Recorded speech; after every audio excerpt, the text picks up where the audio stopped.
ప్రేమకి dance competition నుండి call వచ్చి ఉంటుంది. మీ డ్యాన్స్ వీడియోస్ అన్నీ చూసామండి. మీరు సెలెక్ట్ అయ్యారు. రేపు పర్ఫార్మెన్స్ ఉంది. మీరు ఇక్కడికి రావాలి ఒకసారి అని వాళ్ళు ఫోన్‌లో చెప్తూ ఉంటారు. అలాగే సార్ తప్పకుండా వస్తాను అని ప్రేమ ఫోన్ కట్ చేసి తన ఫ్రెండ్‌ని ఇంటికి పిలిపించి ఉంటుంది. ఇంక ప్లాన్ చేసి ఫ్రెండ్ వాళ్ళ అమ్మకి హెల్త్ బాలేదు. తను ఒక్కతే ఉంది. తనతో పాటు నేను వెళ్ళాలి అని చెప్పి, అలా చెప్పు మా వాళ్ళు అడిగితే నేను కూడా అలానే చెప్తాను అని తనకి ప్లాన్ చెప్పేసి బ్యాగ్ సర్దుకొని వెళ్తూ ఉంటుంది. అలా సర్దుకుంటూ ఉంటే అప్పుడే ధీరజ్ అక్కడికొస్తారు.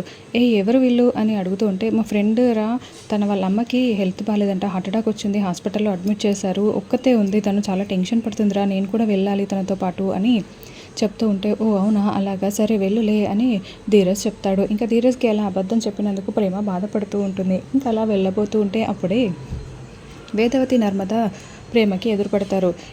ఎక్కడికి వెళ్తున్నావు, బ్యాగ్ సదురుకొని ఒక్క మాట కూడా చెప్పలేదేంటి అని ప్రేమని నర్మద అడుగుతూ ఉంటే, అది డ్యాన్స్ కాంపిటీషన్కి అని ప్రేమ నోరు జారుతుంది. డ్యాన్స్ ఏంటి అని ధీరజ్ చాలా షాకింగ్గా అడుగుతూ ఉంటే, ప్రేమ ఒక్కసారిగా నాలుక ఖర్చుకొని వాళ్ళ అమ్మకి హార్ట్ అటాక్ వచ్చింది, హాస్పిటల్కి వెళ్తున్నాము అని చెప్తుంది. ఇంకా అలా మళ్ళీ వెళ్ళబోతూ ఉంటే అప్పుడే రామరాజు అక్కడికి వచ్చి, అక్కడ పరిస్థితి ఎలా ఉంటుందో ఏంటో అమ్మ, ఈ డబ్బులు అయితే చేతిలో ఉంచుకో అని కాస్త డబ్బులు తీసి ఇస్తూ ఉంటాడు. ఇంకా ప్రేమ ధీరజ్ వైపు చూస్తూ ఉంటే, పర్లేదు తీసుకో అన్నట్టుగా ధీరజ్ సైగ చేయడంతో ప్రేమ ఆ డబ్బులు తీసుకొని బయటికి వెళ్తూ ఉంటుంది ఇంకా తన ఫ్రెండ్తో కలిసి.